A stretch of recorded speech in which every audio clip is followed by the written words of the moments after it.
It's pretty rare that I cheer for anyone to lose their job. I know it can be traumatic, no matter who you are on a personal level. I don't want people to suffer. But sometimes there does need to be collateral damage in a war against genuinely pernicious ideology, and it's one of those rare times that I actually will celebrate. The hated political commissars of the new cultural revolution, the so-called diversity, equity, and inclusion bureaucrats, studied throughout Fortune 500 companies in recent years, are finally finding themselves out of a job, but only after 2 years. How did that happen after they became so in demand? As the Wall Street Journal notes, the highest profile companies are shedding their heads of diversity, equity, and inclusion, including Netflix, Disney, and Warner Brothers Discovery. The phenomenon is actually even deeper when you look at more macro data. In a small example, it appears of go woke and go broke, with chief diversity officers, quote, more vulnerable to layoffs even more than their human resources counterparts, experiencing 40% higher turnover. Similar data shows that the number of searches for prospective DEI officers is down, according to one recruiting firm, quote, the lowest level that he has seen in 30 years. So what happened exactly?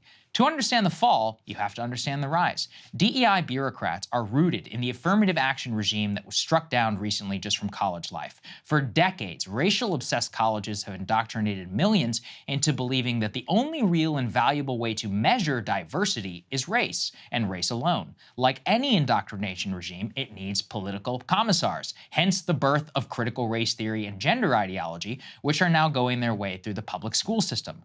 These commissars took over academia very slowly throughout an entire generation. It took almost 30 years, upping the ante, though, on one another with the so-called diversity Olympics. At the very same time, the relative importance of elite college life dramatically increased in those years, populating the very top institutions across the United States with their graduates who were sympathetic already to said racial worldview, and more important, used to believing and listening to what these commissars say. Not only was it true to them, righteous, and that they are correct. It's important to understand the entire infrastructure that was built and how that occurred prior to the BLM riots of 2020 that poured gasoline on the fire. Suddenly, every white liberal in a position of power, from academia and media to corporations, is faced with a burning central question. How can I virtue signal as much as possible to my peers that I am not only not racist, but an anti-racist? The CEOs and the indoctrinated employees, they turned to those who had prepped all their lives for this moment, DEI. With the great fanfare, they popped up everywhere, pronouns in bio, ready to give training. They brought over their most tried and true weapons, racial quotas for hiring, disguised in euphemisms to skirt right up to the line against anti-discrimination law, and mandatory trainings as they did when they were in charge of colleges and often bullied faculty members into participating.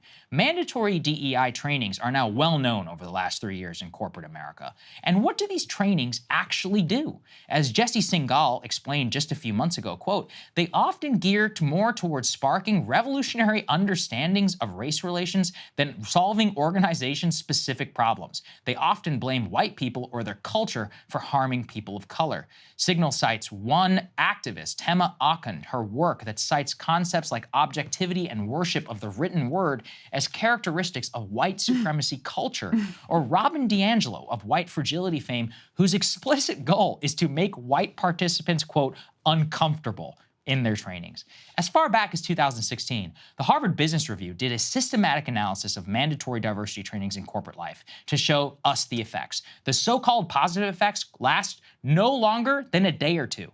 In the long run, mandatory diversity training, quote, activates bias or sparks backlash. In other words, berating people for their race does in fact make them more race conscious, just not the way that people intended. In fact, the Harvard Review found that diversity training actually backfired for hiring decisions because people became more conscious of minority status amongst applicants and then even more likely to discriminate against them unconsciously.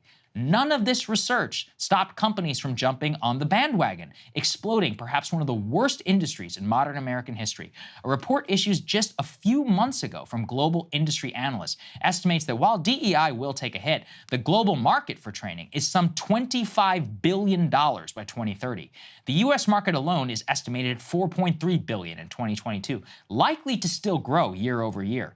The tensions at play in these trainings are on display in a story that just broke yesterday with news out of Canada, the suicide of a former Toronto school principal, Richard Bilkso, Bilkso found himself persona non grata in the spring of 2021 when he argued against a DEI training and said that Canada was, quote, a bastion of white supremacy and colonialism.